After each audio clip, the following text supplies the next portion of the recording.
to the One More Thing Tech podcast. I know you guys probably like, guys, is Quasey okay? Is he whispering? Guys, it's the first one of the year.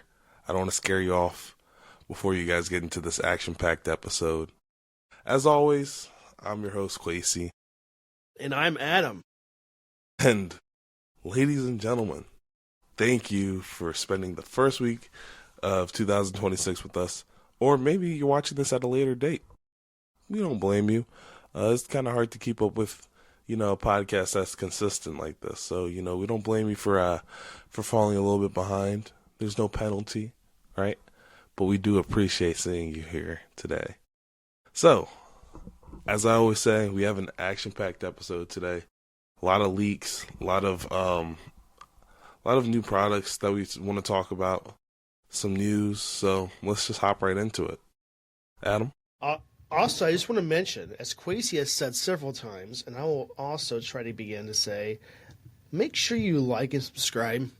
It's 2026, and we really want to make this year just packed full of awesome for you guys, but we ask just one thing from you guys, and that's just to like and subscribe. We're not asking for a Patreon donation, nothing like that. And in fact, we've never asked for money from anybody in this podcast, and we don't plan to because we want to make this just about you having a great time with us and a great time to talk about tech. And we're excited for this year. Like I said, we have some things planned. I know we're still going to mention some things that's coming very, very soon. It's not quite yet.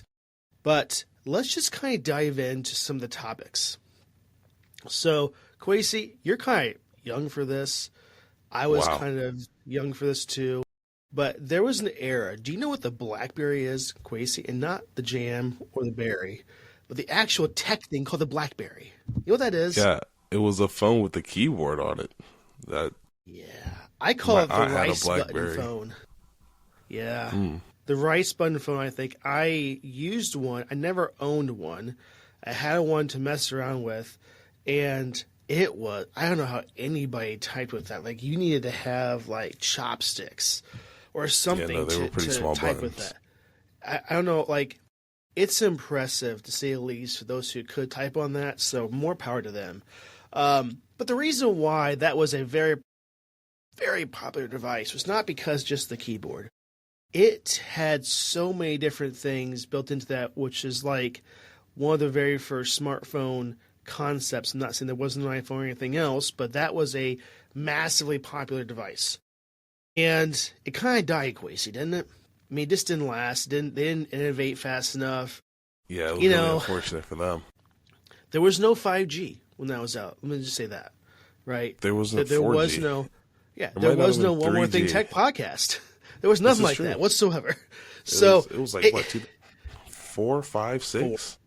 4. And I think 2005 was when it really boomed like crazy. But the company behind the BlackBerry is kind of bringing it back, Quasey. Have you heard of the Clix keyboard accessory that they had for phones at all? I actually have not. This is my first time hearing about it. They are bringing back, and Quasey's going to bring up an image for this so you can see this, but they're bringing back the BlackBerry-style phone. Now, it's not the same thing as it used to be, right? It's a different concept. It's a different way that they're bringing a smartphone in 2026. It's not designed to be as flashy or as intuitive as a current smartphone is. What this is kind of going to be focused on is a less convoluted and attention grabber device that you see out there. And it's an interesting concept coming in 2026 because there's so many different people that are using a device for more than just texting and using it for their phone. They're using it for just about everything, between shopping and, browsing the web and content and everything else. So they're going out and making something a little different this year. So it's going to be a device that doesn't have the typical smartphone interface. That's the first thing. It's going to be a very dumbed-down device in a good way, but it's going to be a lot less busy. And that's their whole entire idea. And maybe in 2026 we need less busy because I gotta say, and Quasi can attest to this, there are so many apps, people, and just things on my phone that really want my attention. And if I spent every single time when I get a notification to just dive into that, I'd run out of time in the day. It's so much, Well, you know? I agree. It's crazy. So, and I have to really limit myself on what I'm going to be doing, you know? And like right now, I'm so sad because I know I said last episode there's going to be so many discussions that we're going to talk about, and there was like 51 comments. And I am just now today going to start to respond to some of those because I want to be engaging with our viewers. So I'm still going to do that, and Quasi is too. We're going to both do it, okay? So on TikTok, YouTube, and Instagram, and YouTube Shorts. Do you mind if I just interject with a small story? Go right ahead. Quick? Go ahead. You know, the other day I was we uploaded a short. I think it was to YouTube, right? And it was the one where I was talking about if in 2026 Walmart does not they don't bring out tap to pay, then I'm boycotting Walmart. Now some huge fan of mine, right? This guy's like my number one fan. He came on, hid behind his screen and texted that Walmart has no idea who I am. Okay.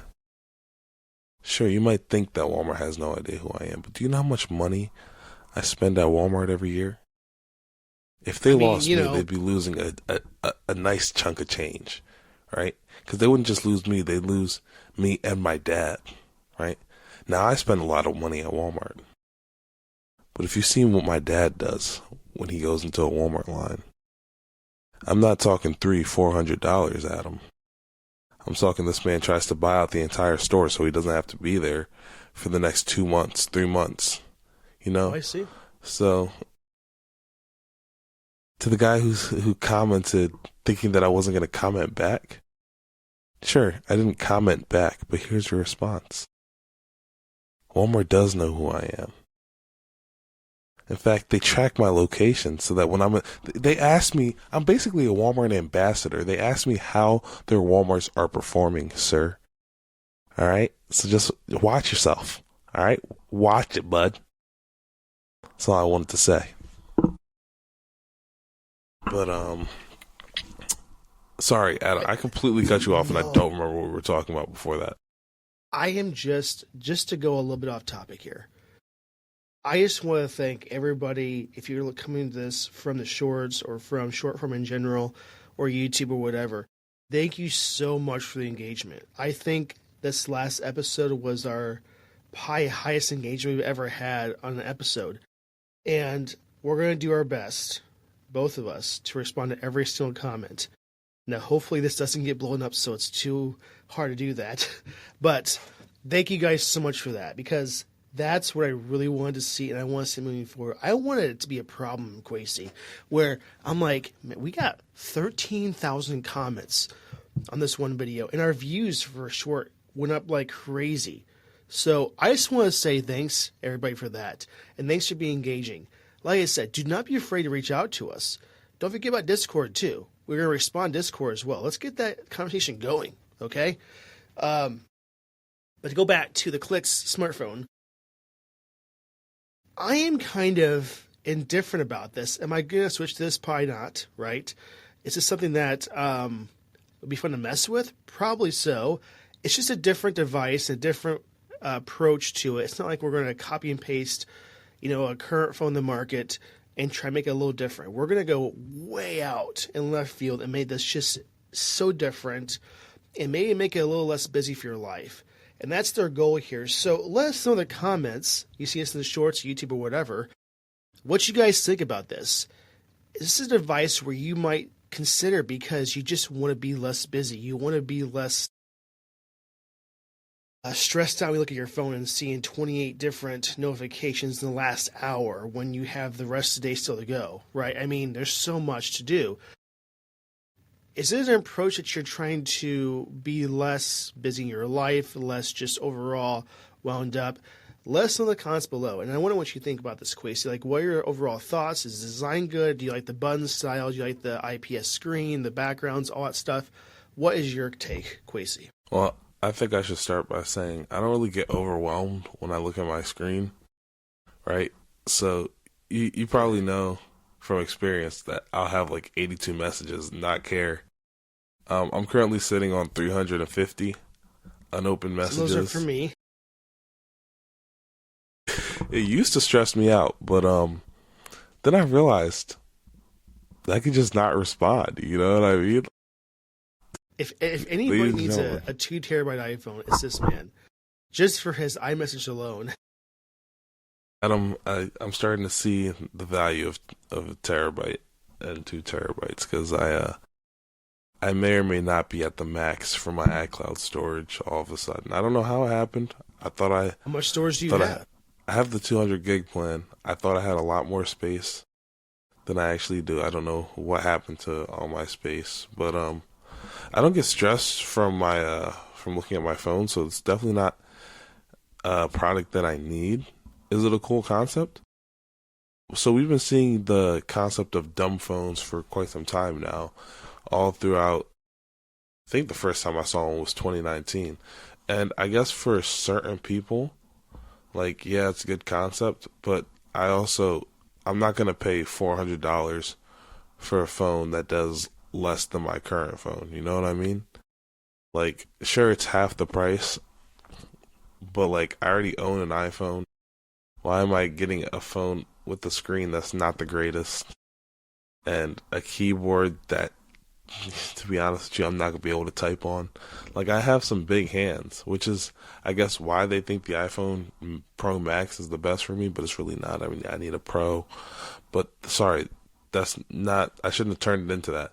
But yeah, it's like it's reminiscent of the Kindle Fire e-readers, Mm-hmm. but just the e-reader, not like the Fire HD tablets. That's what Yes. it's kind of like. That's what it reminds me of. So, I mean, yeah, for some people it makes sense, but just for me, Here's a question. I don't think so. Just hit me real time. What do you think about this device for the younger generation kids that are getting a smartphone, let's say, 10 plus years old? And this is their way of getting it, and it can be locked down a little bit with what apps can be used and notifications and so on and so on. Is this a good device for that generation? Well, it depends. If I'm a parent, I'm looking at it like this. First and foremost, why am I getting my child a phone, right? If it's so that they can play video games, maybe I get them a tablet, right? If it's so that they can call me when they're at soccer practice, right? That's more understandable, right? Then from there, I move to, okay, is my son doing well in school, right? If my son's not doing well in school, I'm not going to give him another distraction. He's going to end up with the flip phone or this Clix communicator, right? But if he's doing pretty well in school, then it leads to the next question. Do I love my son, right? And if the answer is yes, which hopefully it is for everybody, I'm going to get him an iPhone. Maybe not the latest iPhone, but I'm going to get him an iPhone. If the answer is no, he might get like the cheapest Android on the market, right? Sometimes, maybe you do love your son. Maybe you just need to give him the cheapest Android on the market for character development. That's completely fine too. I had to go through it. I had a cheap Android for character development, and I turned out great. So, I don't think that this Clix communicator is necessary for younger or for people just getting a phone. I think it's a terrible introduction for them actually. But to each their own. So hopefully that makes a tiny bit of sense. I don't know if I explained what I was trying to say the greatest, but yeah. Well, you did. It's just a good question. I mean, it's a different perspective on a smartphone for a kid where it's not going to be as busy because, we get to a place, and this is a little bit off topic. I with advancements in technology and what I can do on my phone now, there's a good majority of things I do more on my phone than a computer these days. Right? I'm not saying I hate computers. I'm saying they're not as convenient. I have to get out of my bag. I have to open up and turn on and all this other stuff, right? My phone is in my pocket, and then I just turn on and I can do stuff, right? I can text people. I can shop. I can research. I can do a lot of stuff. And it's crazy that, like, to me, it's when I go to Amazon.com on a computer, I'm like, wow. I kind of get set back a little bit. I'm like, I'm used to going on my phone, right, to do all that stuff. So that's just where we live. And I think that there'll be a time where computers are going to be less and less used unless it's for work or you're at home, because it's just not as convenient. I mean, they're not bad devices. They're just not in your pocket yet. So that's just my whole point. Is I just want to see what your thoughts were, but let us know in the comments below, because this is a different approach, right? They're not trying to copy and paste like some other people are doing, and I appreciate that. Now, is this going to take off? I don't know. It's a very niche market, I think, but also people are not afraid to try something a little different in the smartphone sector. This is just that. It's going to be very hard with that small 256 gigs of storage, though. Ooh. Your question is... You gotta understand, you're not keeping too much on that phone anyway, right? So well, the objective is to get you off your phone. If Adam Thiel only has like he only has 256 gigabytes on that phone, Adam knows he can't do everything he wants to do on that phone. As a result, he's gonna go grab his iPhone and the product's gonna be useless. But here's the other question, though, too. We don't really know quite yet what's going to use for, like, their app store. Is it going to be Android-based? My guess is most yes. definitely going to be Android-based. But is it going to use Google Play, or is it going to use their own store, right? Like the Samsung. $20 says they use Google's store, the Google Play Store. They probably will, and we'll see. But, yeah, let us know what you guys think of this. Is this even something you might just get as a secondary device just to stay focused? Maybe that's the point of it. I don't know. I'm curious to see if any businesses will use this for agents in the field, for specific people, for communications. You know, well, if that's great for that. Like, you have Teams on this, or you have Google Meets, or whatever you guys use, and basic email communication, some other stuff, right? I mean, that's for that concept. That could be also a great concept for this entire device. Just try to see what everybody kind of thinks, but it's coming back, the BlackBerry, and, you know, I'm glad it really is, because I want to see it kind of thrive in this market and come back, because it was a popular device. Everybody had them. And you know what? Just a tiny bit of an understatement. Never remember, Quasey, people putting a case on those devices, which to me in this day is scary. So we'll see how that grows out too. But also, it's not like they were glass phones. They were plastic. No, I know, but like even the cosmetic scratches, if you dropped it, you know, people didn't want that. I don't know. I personally also don't remember anyone having a case for it. But then again, my parents didn't have a BlackBerry. It was only my aunt that had one, so I wasn't exposed to it as much. Yeah, I get that. By the time I can remember, iPhone 4s were out. So, oh, I know. You know, and it just I was already over. living the good life. Yes. Okay. All right, so I have a quick update. This is going to hurt a little bit. Well, it's not going to hurt. It just means there's more available. So, a quick update. Adam, the Apple Vision Pro was announced in 2024, if I'm not mistaken. All right. Data from IDC said that Apple shipped 3,900,000 Vision Pro units in 2024. But now they're only expected to ship 45,000 new Vision Pros in the last quarter of 2025, right? You might say, Quasey, why are you reporting on this? How is this big news? Ladies and gentlemen, this shows that Apple Vision Pro just doesn't sell like hotcakes, unfortunately. You know what I mean? Now, granted, people need to buy groceries for their family, right? That's probably the reason that we're not seeing an exponential increase in the amount that's being purchased. But this is also not great, because it seems that the Apple Vision Pro headset is struggling to gain consumer traction. And those low sales figures, it couldn't, I just can't fathom. Could it be the $3,500 price tag? Or maybe the form factor? I think honestly, I don't think either of those are like the hugest issue. I feel like for enthusiasts, that wouldn't be the biggest issue. $3,500, you can. I mean, if you get a part-time job, you can save for that really quickly. I think the bigger issue is that at launch and still until now, there's not a lot of native apps for the Vision Pro, and so if I buy this $3,500 device, what can I really do with it? You know what I mean? Now, granted, I'd find a way to use it, right? Oh, we all would, Quasey. I Like would. I, I would use this like crazy. Let me tell you Here's something. here's When the you're in thing, the demo though. and you're going like this, Oh, I know. oh, I'm It's telling a you, I functionally find awesome device. It's so it's so nice. awesome. I have a different take, Quasey. I think it's like a catch-22.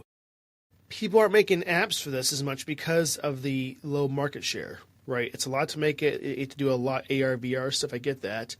But the bigger issue is this. Because of that price tag, that's the biggest issue, I think, overall. It's so expensive. I think if we took a vote for globally how many people want this compared to can they afford it, there's probably a higher amount of people that want it, but they don't get it because they can't afford it.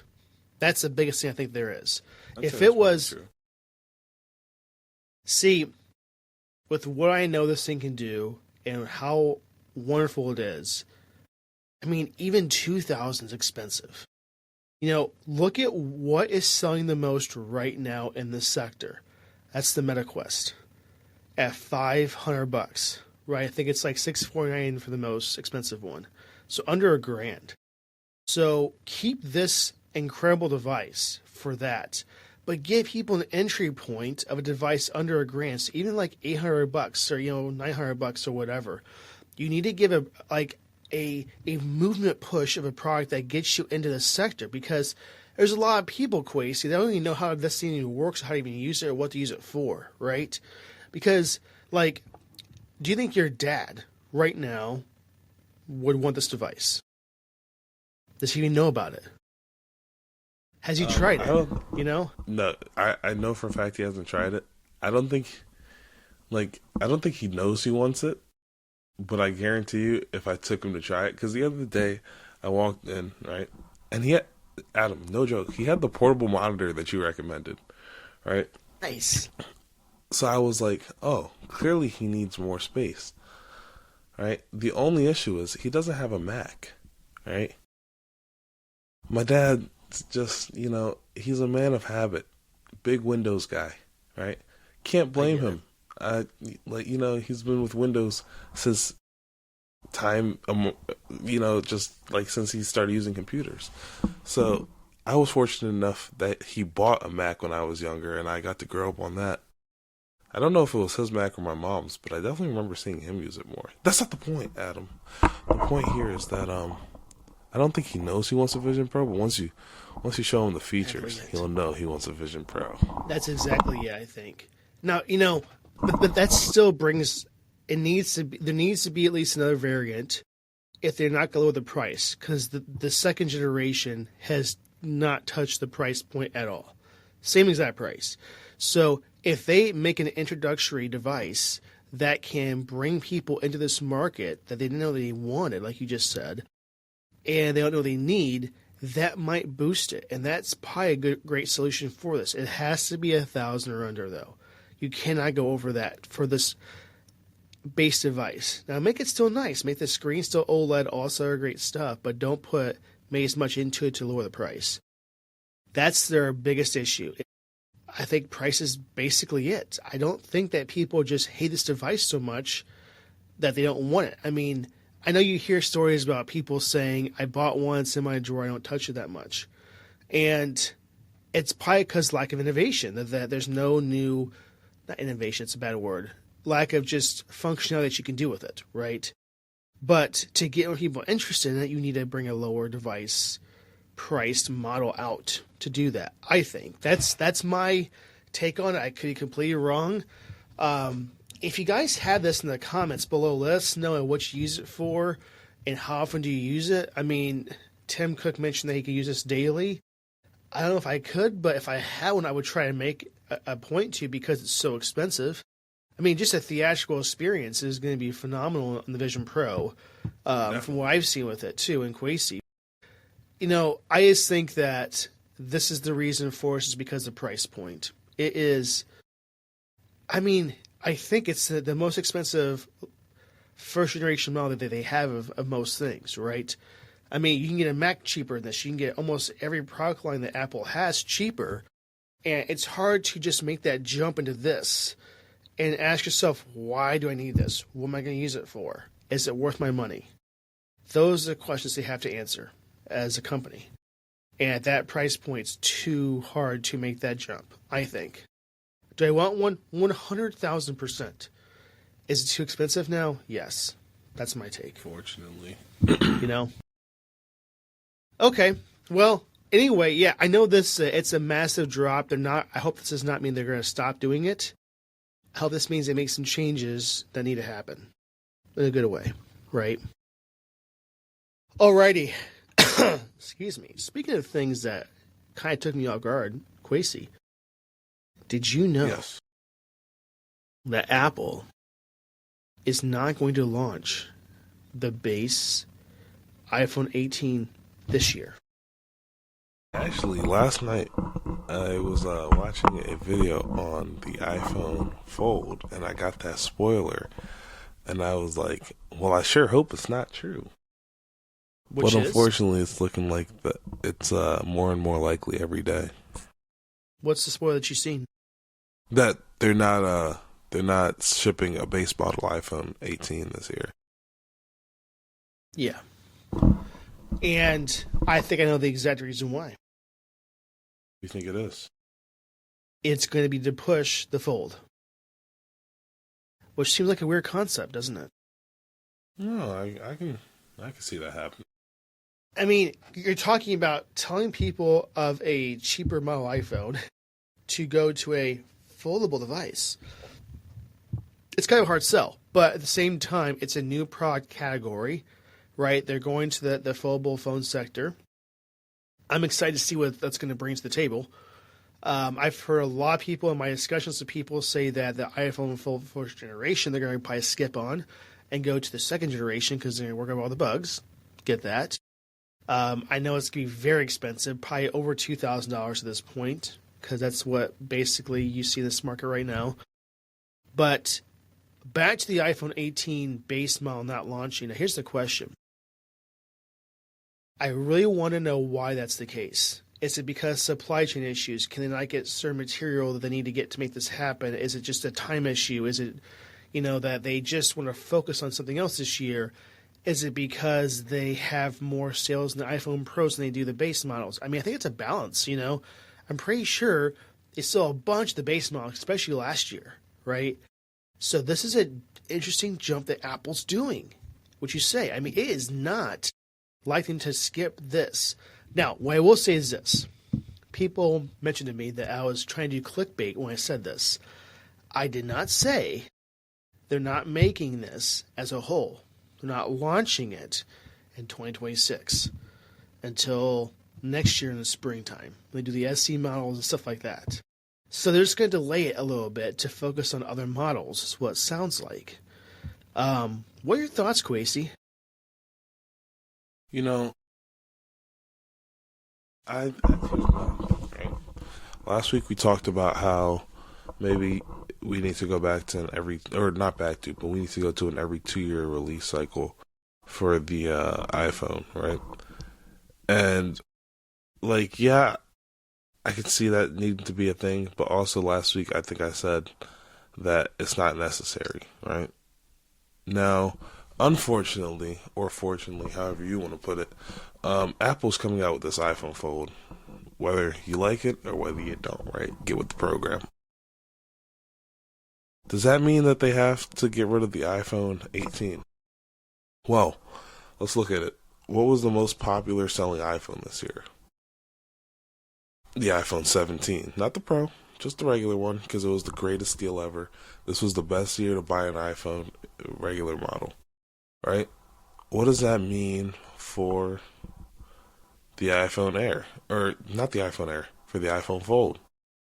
Well, if I'm Apple, I'm not going to exactly feel great about putting a new product in and immediately cannibalizing its sales with this product that just does everything for so much cheaper, you know? So, unfortunately, it makes sense that they have to cut the best-selling iPhone from the list to push people to that premium, to push people to try a new thing. Like, if I have someone who's made up their mind, in September of this year, when the iPhone drops, I'm getting one. And then they come out and they don't see the one they want. Well, they still want an upgrade, right? So, But let's just make sure we understand. They're just delaying it to the next spring. yeah. So it's not coming out. That's just made that very, very clear. They're just, and it's weird It's that not Apple's coming out doing at the this. normal release date. Exactly. And I do not see any leaks, rumors, or anything that explains why. And Well, I just told you why. Why? Well, no. Like, speculation, is it not? I mean, yeah, but it's also like we've seen this before. Yeah. Like, they don't release an iPad Pro on the same day they release an iPad Air. They don't release. Well, sometimes they release MacBook Air on the same day as MacBook Pro, but that's just because, same chipset, and you're gonna buy the Pro anyway. You know what I mean? Like, if you want a MacBook Air versus a MacBook Pro, we're not gonna do anything to stop that. Well, it's kind of sad that we get to a point where there's a Pro model and a non-Pro model, and there's that, like, my phone's better than yours, people that have that attitude, and I can't stand that. I don't buy a Pro because I want to be better than somebody else. I buy a Pro because I buy it because of what I use it for, right? I'm a Pro user. I do a lot of my phone. I'm a tech guy. I do stuff with my business, the podcast, work, and everything else. And for me, that's what I use and need, right? Not everybody needs that, so there's a reason for that. But let's not try to get to that stance again where my phone's better than yours because of this. That's stupid. Let's not do that. I don't know. I thought this is a very interesting little topic, so I want to bring that up. Let us know in the comments below why you think Apple's doing this and why you think that there's a push for a delay. Just let us know below, please. Well, Adam, let's pivot away from Apple for a second. Let's go to some gaming news. Adam, there's a lot of games coming out here in the Big 2-6. First, I want to know what you're looking forward to the most, and then we'll read off a list of probably the most exciting games coming up this year. Okay, so, and we're going to link this article in the description. It's a list of the most anticipated games of 2026, which is a big list. I'm going to read off a couple that I'm looking forward to. The first one is 007 First Light, which comes out in March 2026. I keep seeing some gameplay footage of this. It looks like just a whole bunch of chaos, whole bunch of fighting, whole bunch of shooting, and I'm looking forward to this game. It looks pretty nice. I hope it's not too hard, though. So that's the first one. I would say after that is Gears of War E-Day. I'm a huge Gears of War fan, so I'm looking forward to that as well. We have to also mention Grand Theft Auto 6. One little sneak peek about GTA 6 is it sounds like from insiders from Rockstar, there are no more delays that's going to occur between now and the release date. They are on track finally with a November 19th release date, and we'll see. I mean, that's probably the biggest game of 2026, I'm thinking, right? But those are my kind of top ones. Let me look one more time, make sure there's nothing else crazy that I just forgot about. Yeah, that's mine. Go ahead, Kwesi. All right, so for me, my most anticipated games this year are going to be number one, ladies and gentlemen. If you have a PS5, Marvel's Wolverine is coming out this year, right? It's by the same people who made the Spider-Man games.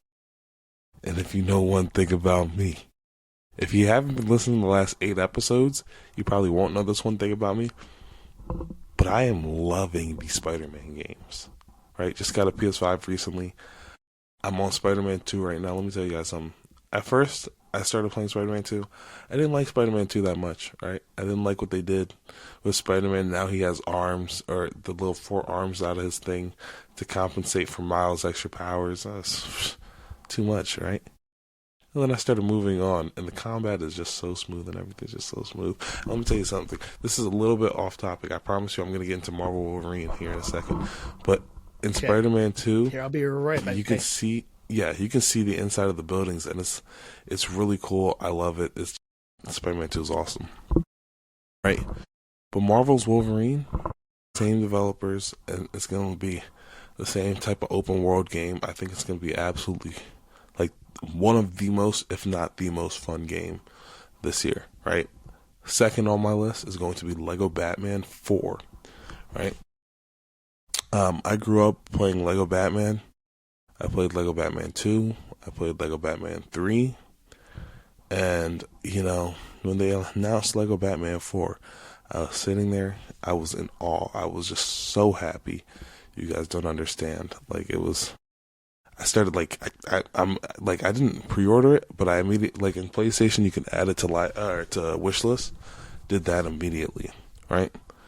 For the other game that I'm the most interested in this year, I should say, or anticipating the most, I want to go with NBA 2K27, right? 2K26 is out. I've been playing it. They actually did fix a lot of things from last year, right? This might be the easiest 2K to shoot in. A lot of other fixes, but I am having some trouble with some of the inputs, right? Like, I'll tell my character to take a step back from the baseline, right? I want to step back to my lethal zone, which is the corner, right? I'm telling him to take a step back, and he wants to drive to the basket real quick, right? Mind you, I didn't want to shoot. I just want him to take a step back, right? Not a step back jumper, just a step back. And he'll go lay it up, or at least attempt to lay it up. It's not great. So 2K27, I'm hoping that they're going to fix that. Those are my most anticipated games. Adam missed all of them, so he's going to have to watch this episode to find out. But let's go down the list of some of the most anticipated games. Okay. I'm just going to read these off really quick. It's going to be Resident Evil, Requiem, Resident Evil, which comes out February 27th. Lego Batman 4, Legacy of the Dark Knight, which I just talked about. We don't know when, but it's coming. Forza Horizon, also coming. Control Resident, coming in 2026. Mouse PI for Hire. Ladies and gentlemen, this game actually looks really cool. It's coming out March 19th. 007 First Light, like Adam said, March 26th. Bubsy 4D, coming out in 2026. The Dusk Bloods, coming out later this year. Gears of War E-Day, also coming out later this year. Star Wars Galactic Racer, coming out later this year. Coming out in March. We don't know what day in March, but it's coming out in March. GTA 6 is supposed to come out November 19th, but I would not put money on it. I actually think it will. Adam, I'm not betting on it. Here's why I say that, Quincy. Do you think that Take-Two and Rockstar can really take a single delay announcement at all anymore? I think if it happens one more time, people are going to just have zero hype for it. I think it's never going to come out. I feel like people won't care that much. I think they will. It's the most anticipated game in history. That GTA 6 coming November 19th of 2029, people will say, I'm done. It comes back to the same thing that gets people more frustrated. It's not that the game's not ready. It's not that you're still working on it. It's that you said it's coming out now, and it's coming out later than now.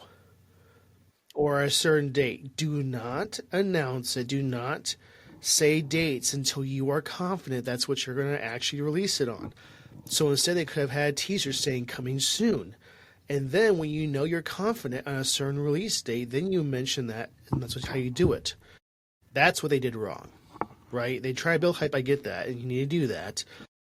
But release dates being pushed back 3 or 4 times, that makes people super irritated.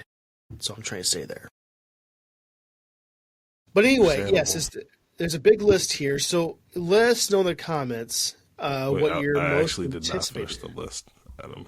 Oh, you did? I'm But, sorry. Yeah, I'll read them off quickly, though. I can understand if you want to move on. Like I was saying, Marvel's Wolverine coming out later this year. Saros coming out April 30th. Mina the Hollower, this is a Switch game, coming out 2026. Replaced, coming out March 12th. Forbidden Solitaire, coming out sometime within the first 3 months. The Blood of the Dawnwalker, this game looks hilariously scary. Like, I would not be If caught that dead thing playing was this by game. my feet when I woke up, I would get some rock salt or call Dean Winchester from Supernatural to get rid of it. That thing is petrifyingly scary. That is terrifying. That is no moisturizer is going to help that face. None. Absolutely not. Or really anything else. Sorry. Danganronpa 2x2 coming I out don't know what that later means. this year. I'm not too sure what it is either. Pokemon Champions. I'm a sucker for Pokemon games. I am coming out too. later this year. Mario Tennis Fever, February 12th. That looks like fun. Tomb Raider, Legacy of Atlantis later this year. Pokemon Pokopia, March 5th. I'm not going to play that game, though. Pragmata, April 24th. Marvel Token Fighting Souls, right? Let me tell you something. I'm pretty sure that this one is a lot like Marvel Rivals, or Marvel Rivals. We'll have to play it and see. I'll let you guys know when it comes out. Scott Pilgrim EX. I keep hearing a lot about Scott Pilgrim, so that might be a great game. Demon Tides, February 19th. Nocturne, June 30th. Slay the Spire, March 2026. Halo Campaign Evolved later this year. Yoshi and the Mysterious Book. You cannot play that on PlayStation or Xbox if you were wondering. Probably not on PC either. Coming out in 2026, and that'll be it for the 31 most anticipated games this year. And that's just the ones that they're listing. There's probably even more. Wow. Yeah. A whole bunch of games there. 2K26 there. But I can tell you guys, I have insider information that it's going to come out in August of this year, 2K27.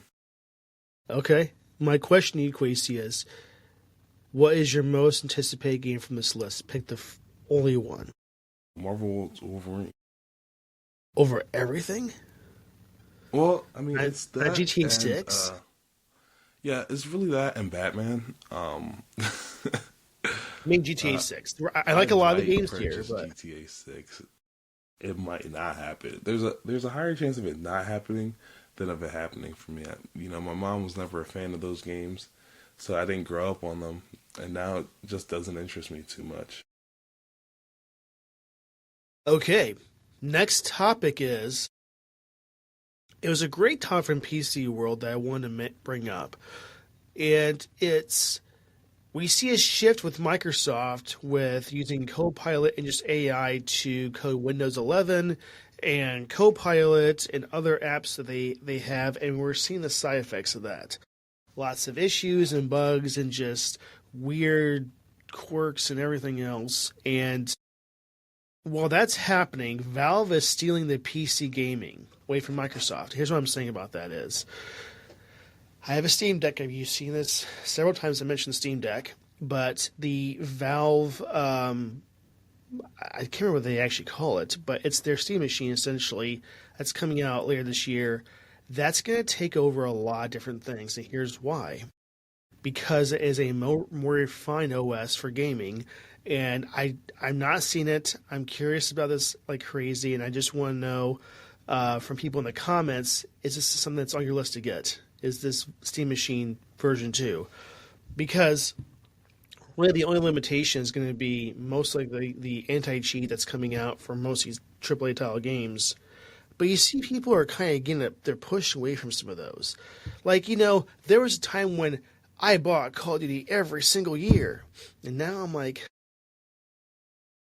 it's on Game Pass. I'll download it, but I haven't played the new one yet. It's so because they're just weird. Like Battlefield, though, that was pretty incredible, right? There are some games that are wonderful. Oh my gosh, it was so good. So, like, what I'm saying is, people are not just focused on those as much as they used to be. They're also going to indie games and just games like Stardew Valley or whatever to just get a more broad range of gaming. So this is something that people are more hyped about than a Windows experience on playing games because they are just interested in what Valve's going to do. Valve is known to make it, they go the extra mile that we don't see people in the sector doing right now.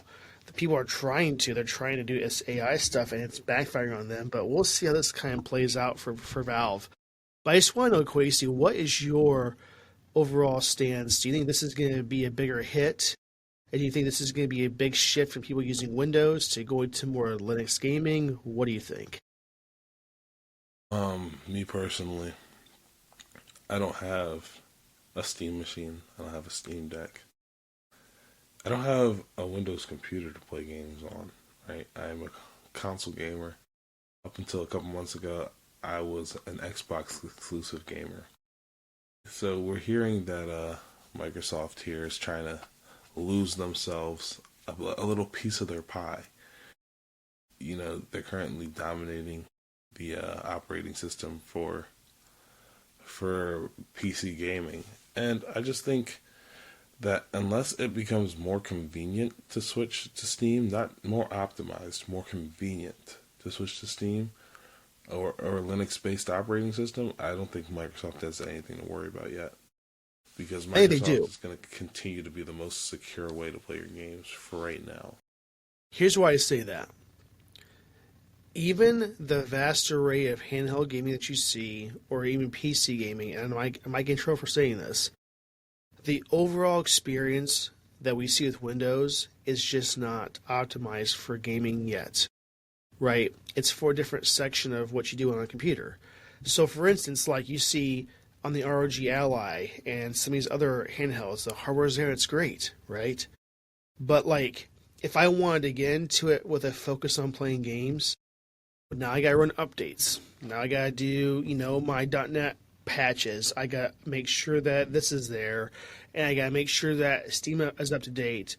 And I have to make sure that this is all working. And then, I gotta pop up to make sure my security is up to date. I ran a scan for this. Like, there's just so much that takes away from that experience. Where in the SteamOS interface, for instance, I turn on, it's waiting for me to make a choice of what I want to do. Not pushing what it wants me to do. There's no ads in SteamOS. Windows 11, there's ads for a paid operating system.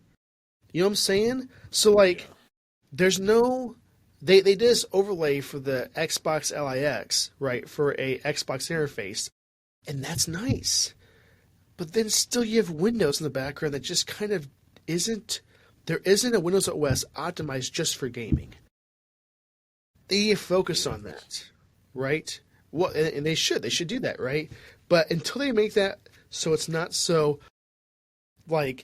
there's not a difference between, it's like this for me, okay? It's like working from home, right? You work from home, you do your work, you're done for the day, you turn, you're still home, right? So think of that concept into a gaming device. You're playing your gaming device, right? It's doing great. All this other stuff's nice, and you look over, you want to play or go back to work, and it's just like a tab over. It's not a different experience completely, right? It's the same OS. You're just changing shifts what you're doing on that OS. If I go to my Steam Deck, it's just for gaming, right? I could use it for other stuff too, but it's just that OS optimization is just tailored to what you want to do. There's no after you do all this stuff, make sure it's optimized and updated, then you can play your games. They don't have that. The quick resume on Steam Deck doesn't happen on the rest of them, right? Because it's Windows. Now you can put SteamOS in the other ones. I get that. But until there's an overall better OS experience on Windows, we're not going to see them succeed in this market. And people are switching because of this. There's so many different issues with Windows right now. Until they fix that, people are shifting away from Windows, right?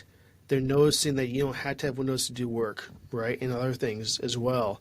And people are saying that now it's micro slop for AI instead of the base OS.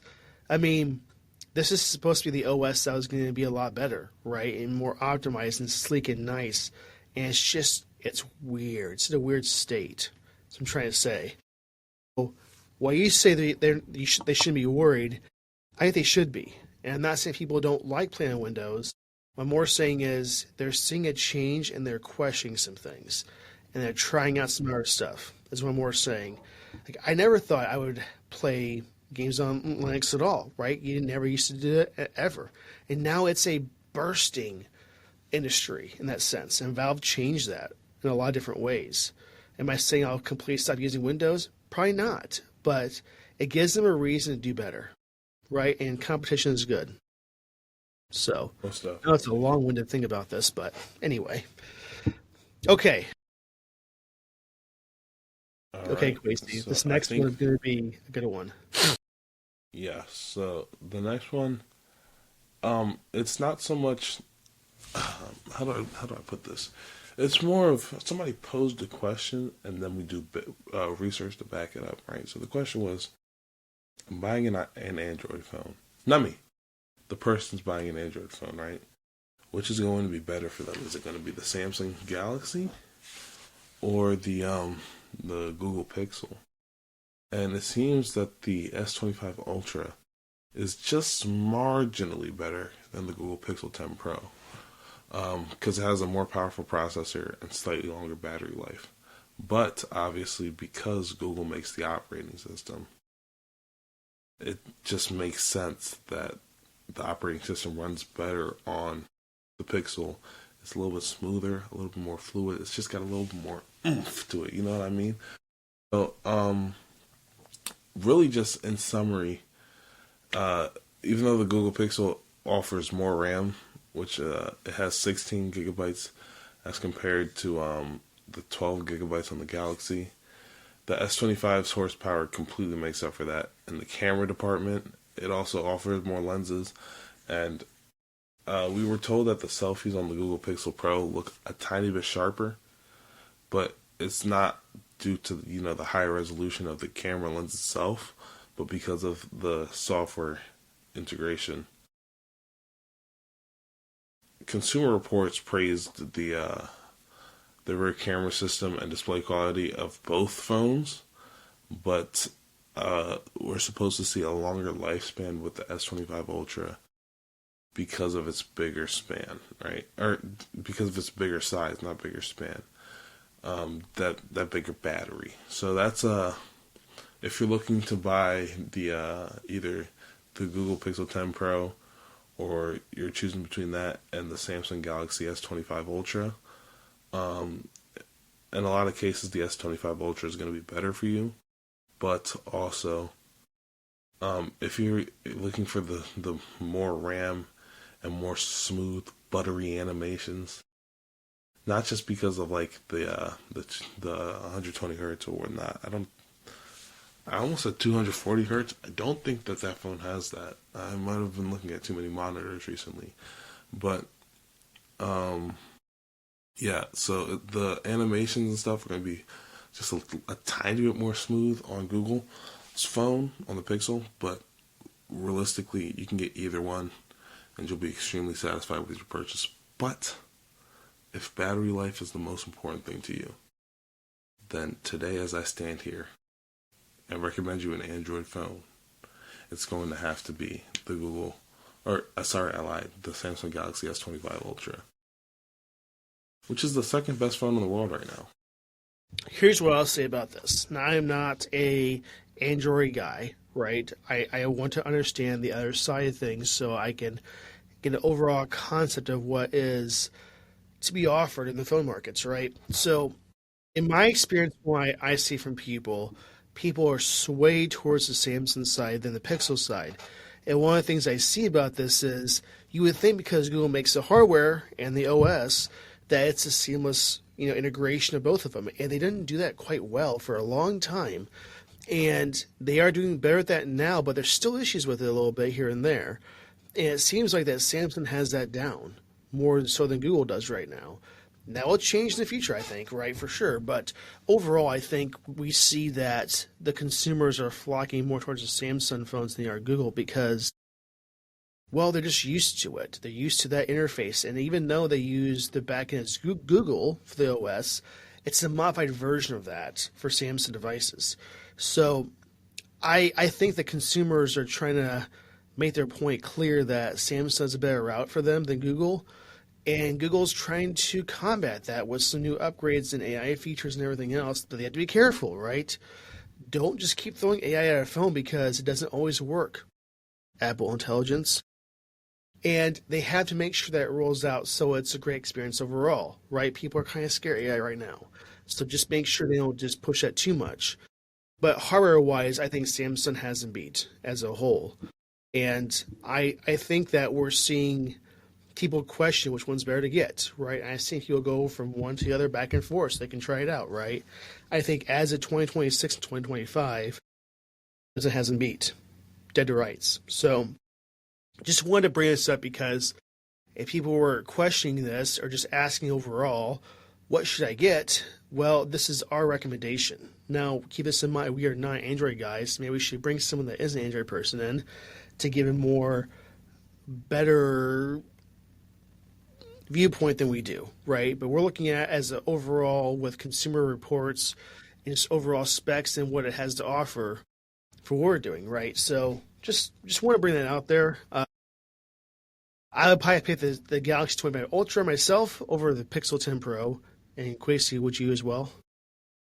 Yeah, but you might say, Quasi, I'm not convinced by just the bigger battery and, the sharper camera. And let me tell you guys something. The S Pen, as much as I hate to say it, it's a great feature, right? It's like a little Apple Pencil for your phone. And you can take this little stylus out, set your phone up, go walk across the room and start taking photos of yourself just using the pen, and I think that's really cool. Now, granted, I do know that Apple just did that with their AirPods. It's a new feature, but still, it's been a feature on the S Pen for a while, and I've always thought it was pretty cool, so I just have to give it its props for that. Also, the S Pen comes with the device. Just yes, you don't have to purchase it. No extra cost. I wonder how many people still have the S Pen before they change new phones. Do they lose it? Does it fall out? Well, it doesn't really fall out. You have to actually push it in for it to come out. No, I know that, but great. Is there an accidental press in to release it and then it just falls out? I'm not trying to bash you here. I'm more saying I know as styluses in general, people lose them, right? Even Apple Pencil, really someone over there lost their Apple Pencil, right? So overall, how many people still have that and haven't lost it? That's what I'm trying to get at. Okay. Next topic. This one I want to bring up, Quasi. Before there was the Apple Watch, the thing that I purchased for a smartwatch, and probably one of the very first ones out there, not the first, but one of the very first, was Pebble.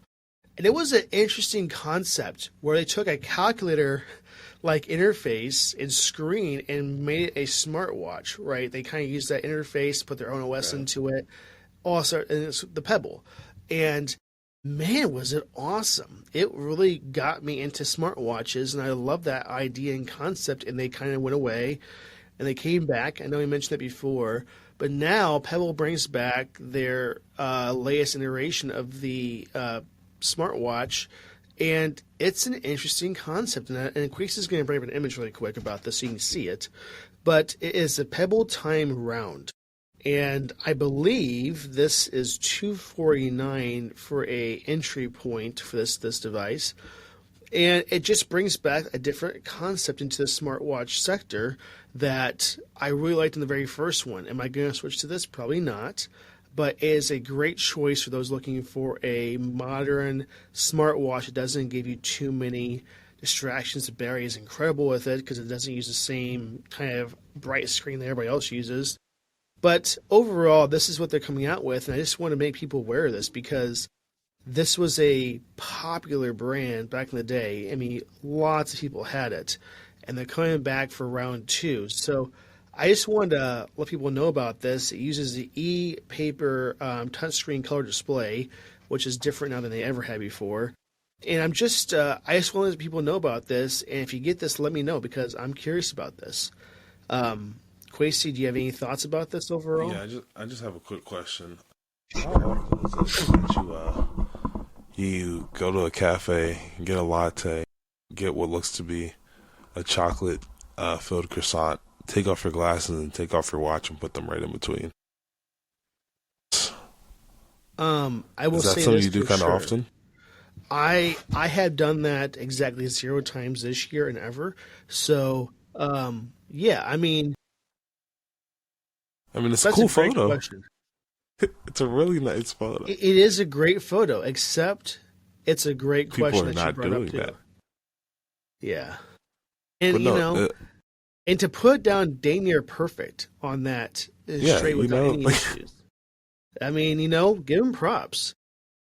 it's And definitely, they also, did a great that job. coffee looks quite full. How did you bring it It to the was. table without spilling any of it? I'm more impressed than I am, at all now. Maybe I'm they very, made it at the table. yeah. And you know I what? feel like That that would be the easiest croissant way to do it. has no crumbs on the plate. Mm, Also, great it looks question. How's that absolutely possible? delicious. You look at a croissant the wrong way or the right way, and there's crumbs. It's gonna crumble. Yeah. It's kind of like eating sherbet as a kid, the little push pop thing. You can Mm. never not have sticky hands, ever. I never. You could think I you could had my try. first push pop in 2025. No joke. How was it? It was okay. It wasn't anything to write home about. Did you have sticky fingers afterwards? I didn't even finish it. Okay, but it was impossible to eat that without sticky fingers. It was like eating a mango. Eating a mango, you have to take a shower afterwards, right? It's almost like impossible. You can't eat a mango and stay clean. It's not possible. No, It's you can not try, and you could have a suit on from CDC, and you still didn't have to take a shower. I mean, it's just It just gets everywhere. maybe even two But mangoes showers. are so I'm good, not though. sure. They are so Oh, they're so delicious. underrated. Only issue with the mango is this: you need 32 toothpicks afterwards to get all the stuff out. It's an issue. Brushing your teeth doesn't help. I mean, it kind of does. It's an illusion that you're getting it all out, but you're really not. Are you And, eating the seed? I'm just not understanding. Well, it's like a stringy kind of, Yeah, on the seed. I If you cut the mango the right way. The whole No, if you thing. cut it the right. See, I'm gonna have to teach you how to cut a mango. I have cut For a me, mango, it's only but stringy from on the seed. from the outside skin to the whole way through, it's stringy still. Don't worry, guys. I'm gonna do it. I have some mangoes downstairs. You guys will see at the end of the video a tutorial on how to cut a mango today. Okay. Yeah. But that brings us back to the Pebble smartwatch that we're talking about. Yeah, no. It's All a I great gotta say concept. is, I'm glad this is coming back. It's a nice concept, and let us know if you're gonna get this. It's a very interesting, good price point. I mean, you're talking about under 300. It's Which is nice. the same as Excuse the me. Apple Watch SE. You can get that for $200-300. Yes. I'm not Not saying I'm bad, yeah. switching. I'm saying that this is a nostalgic moment for me where this is my first smartwatch in my life, and now it's coming back, and I'm glad it's coming back to make a more market push. That's all. Okay. So, Adam, first podcast of 2026. I think we should look back on some of the things that didn't make it out of 2025. In I have a 2025, there was a lot of about tech. something in this list too. Okay. It makes me upset. There was a lot of tech, right? Some of it was really cool. Some of it had the right idea. Some of it was old tech, and they didn't make it. So let's go through the list and say a few words as we pay our respect. AOL's dial-up service. That was 34 years old in 2025. It's no longer, we no longer have dial-up. It's really unfortunate. Did you ever Rest in have dial-up peace. Quasi in your life? Not that I remember. You were blessed. I, I'm a little I bit. think we just might a have. little I bit was older just than you. I was just very young. I did. and it was How was that? like yeah. I mean, if you can imagine McDonald's Wi-Fi, but worse, right? Oh, I don't Put use yourself McDonald's in. Wi-Fi. I'm scared I'm going to get hacked. Good It's point. not I'm just secure. saying, if you ever do use it, and people do use it, it's worse than that. And it took like 5 to 10 minutes to load Google.com. Like you saw Wow. like the like the pixels coming on the screen, like like in a like snake format, Yeah. And when you connected to it, it's not like a fax machine was trying to communicate with its home planet. And it was a interesting thing. You couldn't be on the phone at the same time. I'm just glad we're at gigabit speeds now. So Most definitely. it was nice to have that. We need it for that time period, but rest in peace and sayonara. Rest in peace. The next thing was the humane AI pin. Right. This made a lot of buzz. Buzz. But I was watching Marquez Brownlee's video on it, and I wouldn't say he was tearing into it, but it was kind of a one-trick pony. It only could do one thing. And the unfortunate part was, if you're specializing in one thing and you're not great at it, you're probably not going to make it to the big leagues. And the humane AI pin did not make it. So Yeah, nice concept. It just didn't fully, once again, they had this AI concept that didn't fully pan out, and just spend more time to test it. And they did not do that so well. Then HP bought it out. HP, what a crap company they are. Sorry, I know I'm going to get some heat for that, but they just didn't make it any better. So, yeah. Okay, sorry. And proceed. another thing that left town, no longer with us, is the iPhone home button. And this one I'm okay touches a with little that, bit close to home. My first iPhone had a home button, too. and Touch ID might have been the fastest thing ever on it. Like some days, I don't I do know. miss I that. think I prefer Touch ID to Face ID most days. You know why? You know why I like it more? Why? I could do this. Let me show you something. Ready? Ready for this? I could do this. Push Yeah, it and it back was a like minute. I was opening the phone from that. I would was turning on the phone from that button anyway. It was gonna unlock, and sure, Face ID gets it right sometimes, but then Face ID some Yeah, days. but you know what gets on my goat about Face ID, Quasi? My phone's shaking because of this. They had an ad of a person in a pool that got out and their phone was laying down, right, on Yeah, the it works for ground. me. I And just don't then know. at It an doesn't angle work that for they me. were at, it would just work. Never in the history of iPhones has it ever worked, and we proved it last time on this That has episode. definitely worked for me before. I just Okay, but I'm saying like 6% of the time that works. maybe Right. it might be a I'm little bit just saying, higher. like, they just made it sound like that was the way you could do it, and it just doesn't because the iPhone camera angle isn't that the No, whole and not time, just right? that, I don't know. but I'll say It's sometimes like right now, never does it. See, doesn't do it. you're not Nope. giving it enough. Actually, you ready? Ready for it?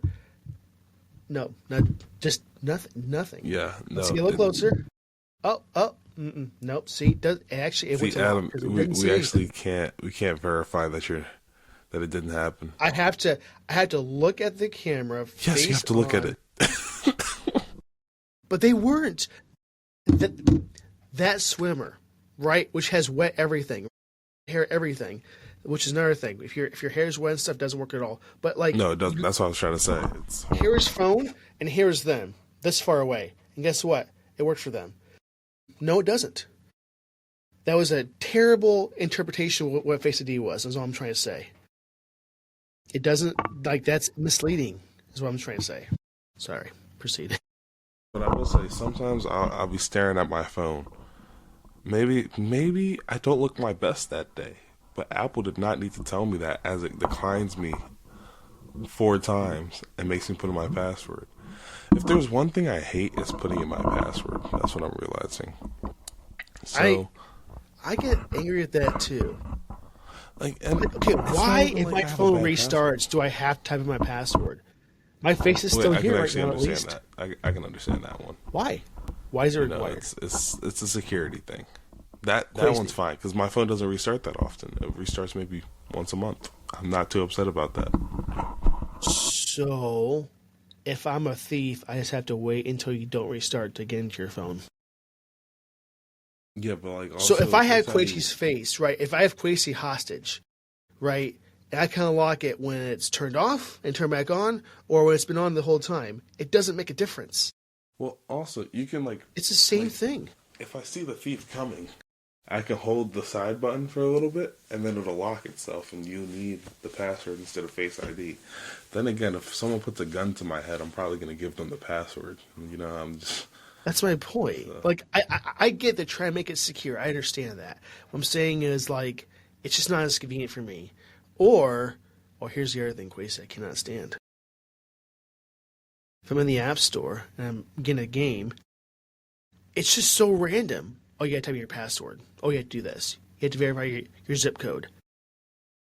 Just do it. It's a free app. Crying out loud. I'm not buying the $50, Red Dead Redemption or whatever, right? Just let me just do it, right? Come on. Sorry, that was a rant that didn't need to happen, but as we go on. completely valid. For some other tech that died, Micron is no longer making memory for Really for are. It's not consumers. for us. Yeah, for consumers, you can no I longer miss that. purchase One DDR5 of my RAM from them. favorite RAM companies out there. There's great ones. I just liked Crucial. They were so reliable and so good, and a lot of them are too. Just when I went to a lot. Okay. Okay. Yeah. Another thing, the blue screen of death is no longer. And I've never. Well, I did dislike the blue screen of death when it happened to me. It happened to me quite a few times. But like, Me too. it was a cool little screen. It smiled at you. Hey, or I guess it wasn't smiling. I guess it was definitely frowning.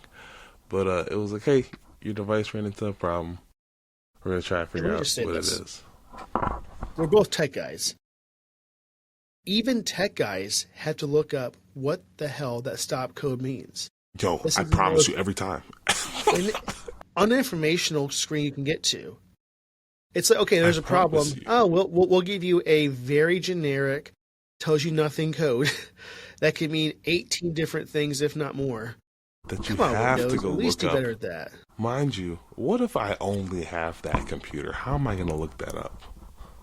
Like, what if I don't have a cellular device?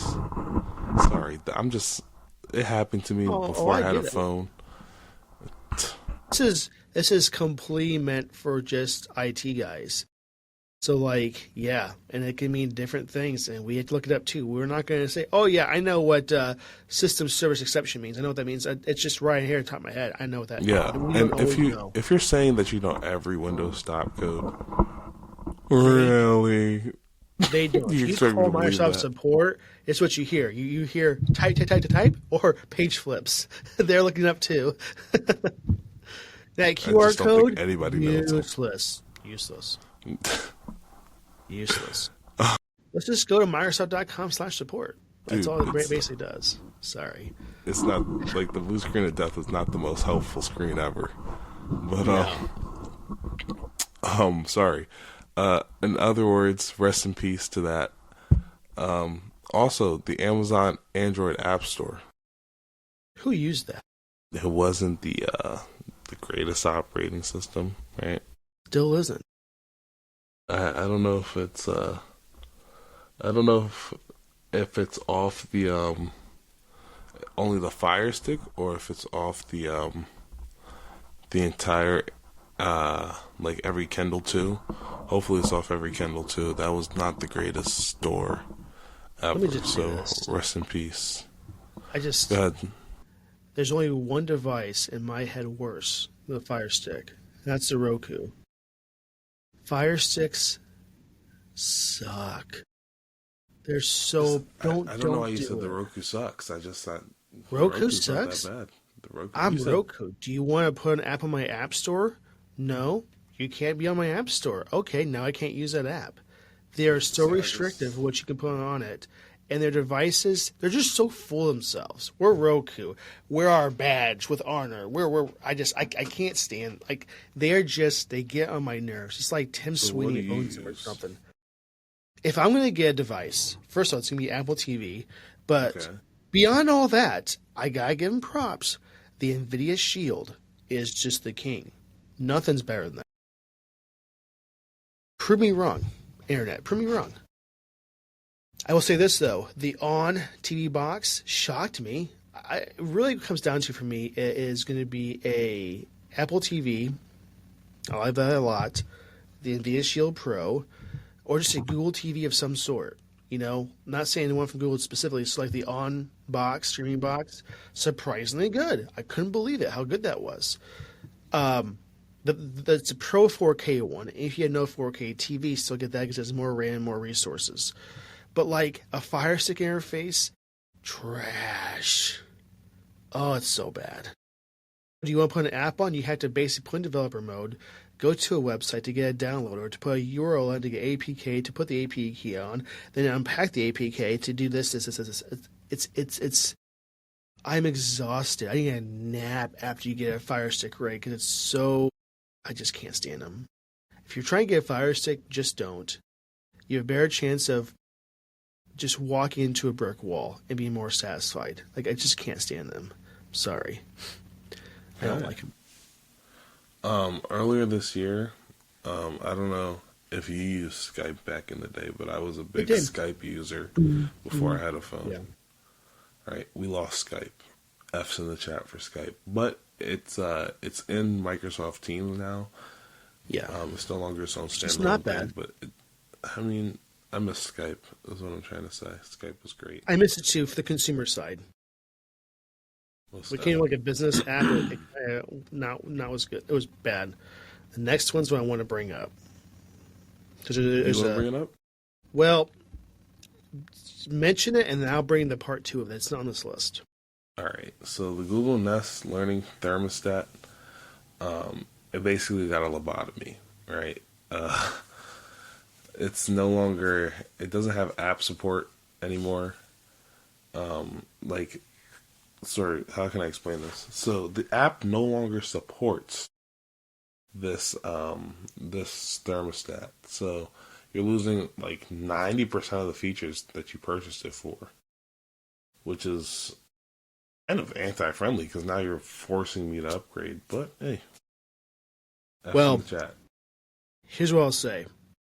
So one of my HVAC guys that I use mentioned his hatred for Nest thermostats, setting them up. And I, for the longest time, really wanted to get one because I thought they were neat and cool.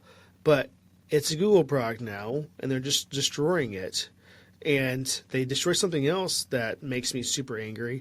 I have a Nest. It is, I can't remember what it's called now. It is a carbon monoxide detector, smoke detector, and I think it's all it was. The Nest Protect is what they called it.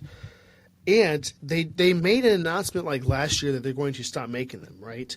But they also said in that announcement that they are going to keep the ones they had support for longer, right? And they're going to support for years to come. Liars. Liars. I just got an email like 2 days ago saying, now your device is no longer supported. It's going to stop working in like the next couple months. And you had to buy a new device completely. Why are they just nixing this? This was a device that I like to have so I can get those alerts from when I'm not at my house. So I got to buy something else that's like it to do the exact same thing. And I bought 2 of them now. And now they're just useless. And they were like $150 a pop. And now a year or 2 later, now it's just not, it's an obsolete product. Stop it, Google. That's one of the things that they are terrible at. Make a product, they nix it for no reason whatsoever, like the Google Wave, wonderful concept. What is the Google Wave? It was a different way to do email in a way better way. And I was one of the beta testers for that. Think about email in real time in a sense. We should look that up at some point together because it was an awesome idea that they had. And they just, we're done. We're Google.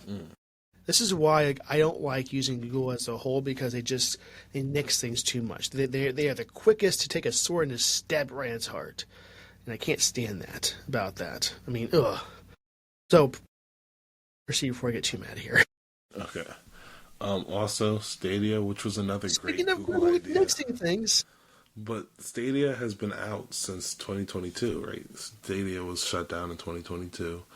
I don't know why Google thought they could just enter the gaming market, but it didn't work out for They them. didn't kill it. Huh? And they just killed it soon after. Yeah, but I think they started trying in 2018, so it's not like they didn't give it time to develop. But the service shut down in 2022, but they allowed they gave a firmware update that made the controllers Bluetooth, right? So you could keep using them. But at the end of 2025, you can't get that anymore, right? So if you forgot to upgrade it to Bluetooth, you're no longer able to use that controller. It's basically bricked. RIP to Google Stadia and RIP to the Stadia controllers. And then DJI drone imports. We literally talked about this not too long ago. You can no longer use foreign-made drones in the U.S. Or I think you can't buy them, right? You can't. So they can't be imported, which means you're gonna have a harder time buying them in the U.S. Right? I'm pretty sure you can still fly them around the U.S. And if you find one, you can still buy it. But as of right now, they're no longer imported. So RIP to that. And that's my list of the things that we lost in 2025. Indeed, DJI was arguably probably one of the very best drone manufacturers in the market. And now they're just like, that's it, done. So there's going to be alternatives probably for sure, but they had to be made in the United States and not imported. I don't know. That's a weird twist I wasn't expecting at all. Okay, well, let's do App of the Week, Quasey, really quick. All right, let's do it. What do you have for You us? go? Well, I said go Reddit. Oh, sorry. Reddit. No, go ahead. Yeah. You already said yours. Yeah. Reddit. I like that there's so many different communities or subreddits to be a part of, and I follow a lot of different things on those. I like the community aspect of it is a lot, and I like to try to find certain things to get actual human people's responses and just overall reviews for things. So I like Reddit quite a bit. I go on often, and that's my app of the week. That's pretty good. So my app of the week is going to be Priceline. So have you ever tried to buy a last minute flight, Adam, and then you realize $800 hurts the wallet to go $800 just go to Washington? Nobody even likes. I know this plane isn't full. I know it. Nobody's flying to Washington. It's full of air. Well, Priceline kind of solves that issue just a little bit. They have express deals. Wow, I sound sponsored right now. Not sponsored, guys.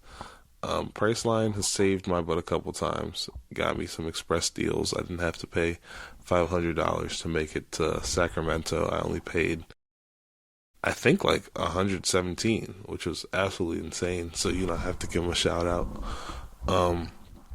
Also, I'm currently planning a spring break trip with some of the guys, and you can just, it's like Expedia, you can just bundle everything together here. So, we're going to get a car, we're going to get a hotel room, we're going to get everything. So, it's just the most convenient way to do it. So, Priceline's my app of the week this week. They're good. I can testify with that. Okay.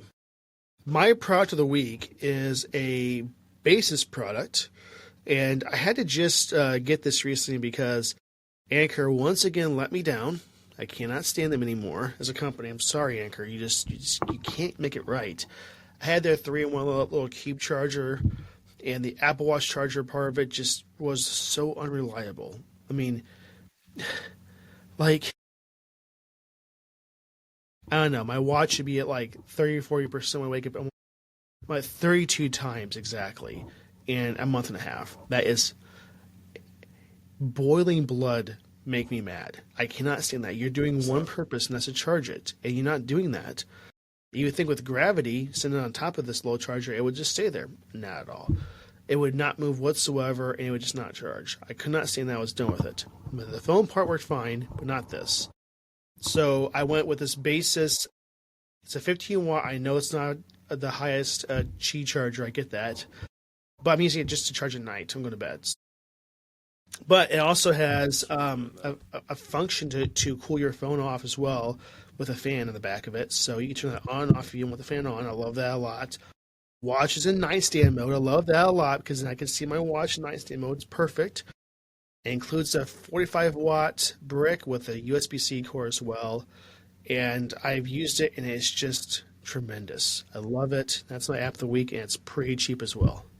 Sorry, product of the week. Wonderful, wonderful. My product of the week is right here. I decided I was going to recommend you guys the microphone that we use. Ooh, there's a lot of like crackling when you move around. Figure out exactly what this is called. The Fi-Fi USB XLR dynamic microphone for podcast recording, PC, computer gaming, streaming mic with RGB light, mute buttons, headphone jack, desktop stand, vocal mic, and singing, YouTube, AmpliGame AM8, right? Not a mouthful at all. But what's my favorite thing about this thing? In addition to having a USB-C and a headphone jack, it has XLR, which means I can plug it into any soundboard. It's really compatible. Also, this light works wonders. Watch this. I'm going to be talking, right? I have to sneeze, and then if I had to sneeze, I just like this mute button's so cool. It's pretty nice. I like it. You are so like I can turn myself down, turn myself back up, right? And then also there's a monitor thing, so when you put in the headphones, you can monitor how you sound. And then in addition to that, I know you guys saw Adam's lighting, right?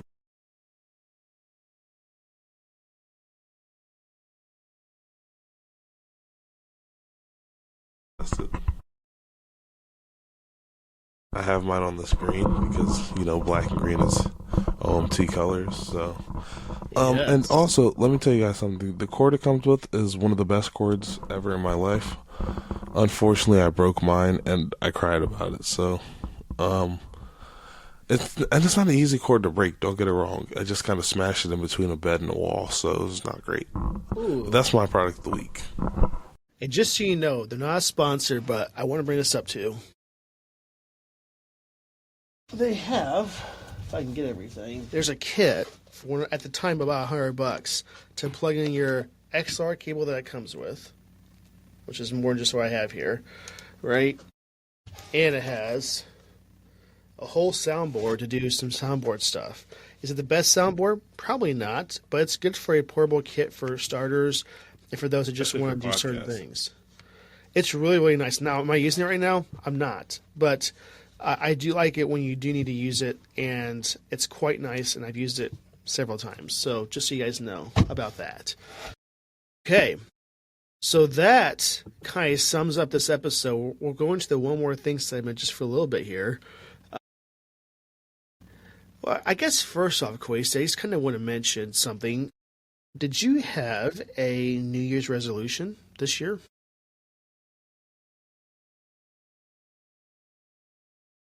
It's because you're not going to do it, or you just didn't think of one? Well, I give myself 10 days into the year to make my entire list. And my list currently has 0 things on it. Not that I couldn't think of anything. It's just, I've been a tiny bit preoccupied with other things. And, I get that. I only have so many days left to play Spider-Man. Spider-Man's not going to play itself. So, by next week, you guys will know if I have resolutions or not. Okay. I guess mine is just to try to. Man, I have a couple. So, first one is to try to get better sleep. I have issues with sleeping good, and just for various reasons. It could be because I'm going to bed too late. Like last night, I gotta be honest, Quasi. It's like almost 9:30. I'm like, I have to get up early tomorrow for a podcast. I completely forgot that happens tomorrow. It should have been my first thought, but it wasn't. So I went to bed too late, and my daughter not want to go to sleep immediately, so I was up much later than I should have been. But it's okay. So try to get more sleep, just to my goal is to get this podcast to way new heights this year, where by the end of this year, we're at a lot better stance with community, with views, and just with what we have planned, case that we discussed. So that's my kind of New Year's resolution so far, is just to get better sleep and to take care of my body better, I guess, too. All right. So, and let us know yours down in the comments, Yeah, that's please. what I was going to say. I want to know what you guys' resolutions are, because I might steal a couple of them. All right, if I see that maybe we're cutting out McDonald's this year, you're getting blocked, and I'm going to pretend I didn't see it. But if I see something achievable, right, something like this year we're running the date, that is the only resolution that I know for a fact is going on my list. I'm running the date. So, like, you might be like, wait, what do you mean? Like, today is currently January 6th. Yesterday I went outside, I ran 1.5 miles, right? I was only supposed to go 1.05 miles, but I was far from home. So really, I ran a mile, and then I walked. But I'm not going to tell everybody that. I'm just going to say I ran a mile. All right? So I ran 1.5 miles yesterday. Sure, my time wasn't the world's greatest, because I did walk some of it. But, it's So a resolution, exercise. and we're going to try and keep that consistent. Well, I know I'm going to have to keep it consistent because, I do ROTC. And on the first day back, we have a 3-mile run. So, that's fun. Where do you do that without giving away your location? Let's read the warning order. Let me pull up the email that told me where I'm supposed to be, when I'm supposed to be there. It looks like the school's gym this time. Okay. Well, at least you'll be inside. Outside. Yeah. Yeah, that's nice. Okay. Was there anything crazy that happened? Did you have a really nice New Year's Eve? What'd you do for New Year's Eve? I'll tell you what I did. So It's every crazy. New Year's Eve, I'm in the church just praying. Well, that's praying nice. the New Year. So I was there. Yeah. Also, there are some really beautiful women. Right? Let me tell you something. This is a little bit off topic, but at the church I hear that my dad pastors. I don't know how to say this without sounding like a horrible individual. I came out and I play the piano, right? So when their regular pianist isn't there, I do them a favor. I step in, I play the piano, right? These girls sing, and gosh, they are just so beautiful. You know what I mean? Like, Adam. So, like, obviously, the next question is, Quasey, they're so beautiful. Did you talk to them? Yeah. No. Let me tell you something. I went on an 8-hour trip with them to Los Angeles, and I said, on the trip there, I said maybe a total of 3 words. Hi, I'm Quasey. I hate myself. Don't hate yourself. Just do better. No, Adam. Oh, it's so bad. On the way back, we did end up playing some games in the car. So, there was some conversation. But, gotta be honest with you. At some point, I couldn't hang it out anymore. My body told me it's getting late. The sun's getting real low. It's time to go to sleep. Now, the unfortunate part is, I'll put it like this. Most women don't see me when I'm asleep. And I know that from experience, I happen to be quite loud when it comes to snoring, right? So if my head is tilted back and my mouth is open, it's all over for everybody. Nobody else is getting sleep that night, and I think I blew it, right? Anyway, I saw those girls on the 31st, right? We were all at church together. They came up to me, said Happy New Year. Mind you, at this point, I was low-key trying to avoid them. It was involuntary, but it was happening. I was involuntarily trying to avoid them because I was scared of talking to them. Like, what am I gonna say, right? But I did not tell him I was leaving this week. Maybe I should have said something. Maybe I could have got a number. It's really unfortunate. Well, that's something that you can work on, Quasi, right? Yeah, I'll be back in the summer. They'll be back in the summer.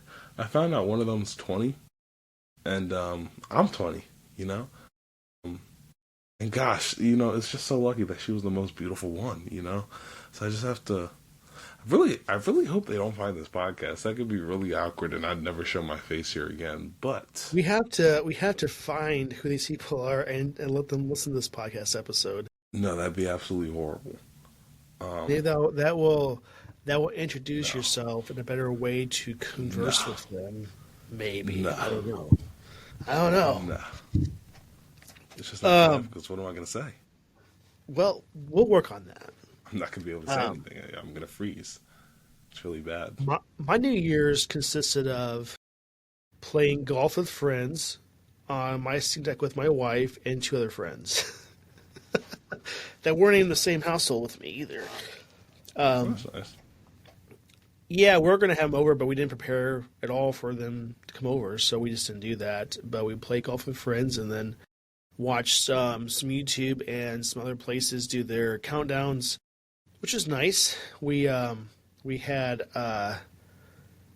some snacks. Oh, not a sponsor, but have you tried the naked Doritos, cheese puffs, and all this other stuff from that brand from Pepsi? It's their From Lay's? No, it's not Lay's. There's Doritos. It's like the Pepsi products, but it's like the Doritos, the Hot Cheetos, the Yeah, isn't that a company called Frito-Lay?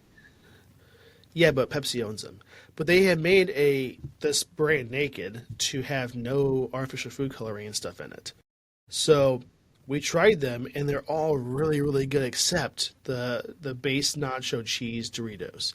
Tastes like bad. I don't know how else to say it. It's just not good. But the It's like bad. it's just really bad. But the Cool Ranch Doritos, oh my gosh, is it? It's so good. Try them. Not a sponsor, but trust me, they're very, very good. The Hot Cheetos, it's hotter than the other Hot Cheetos. My daughter loves them, and I'm like, wow. Like if you're really dragging through the day, you're tired, eat one, you'd be like it wakes you up a little bit for sure. Beyond all that,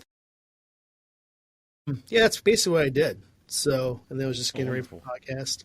I got a sinus infection, so I still kind of have it a little bit. That's not wonderful. No, but it wasn't the worst one I've had. So that's the good part. It's just a little bit of like stuffy nose now, basically. So that's why you've been seeing me like blow my nose a little bit here and there, and I had to leave for that, just runny nose and stuff. But I'm back though. But anyway, it wasn't too exciting, but it was still fun. So, yeah. Anything else, Quasi? No, not really. Okay. Just you guys might not have heard what I said in the One More Thing text segment, or in the One More Thing segment, because I might have cut that out by the time you guys see this video, because I'm so embarrassed of what I just said. It might happen. No, because what if they actually find this? How am I going to explain to them what I was talking about? And That's okay. I actually have to say something. This 6'9" dude came to the church one Sunday, right? This guy plays basketball here at Sacramento State, right? This guy's met LeBron James. And apparently he was invited by one of them. So how am I going to compete? I just play football at Olivet Nazarene. That's not D1. That's nothing. I just... Yeah. I mean, it's okay. He was tall, too. I was looking up at him. I don't look up at a lot of people. Yeah. I mean, he has problems, though, like walking to doorways, though, right? Yeah, but, those are good problems to have. I don't know. You can, not remember certain things, like walking to an exit sign, though, can't you? Or, I don't think he was that tall to where he had to watch out for exit signs. Exit signs are if he pretty high. sneezes by one, he might just hit it, the way. Might. I don't know. But I don't know. That could be a problem. He has more problems than most people do have, though. Yeah. Yeah, but they're better Yeah. problems to have.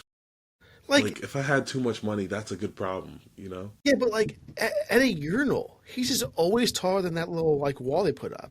Yeah, but he's not peaking, I don't think. And I'm actually, not I'll tell saying you, he if is. he goes to Bucky's, he'll never be too Never had that tall. problem. I love Bucky's. Dude, I love that's the Bucky's. best part about Bucky's, the bathroom.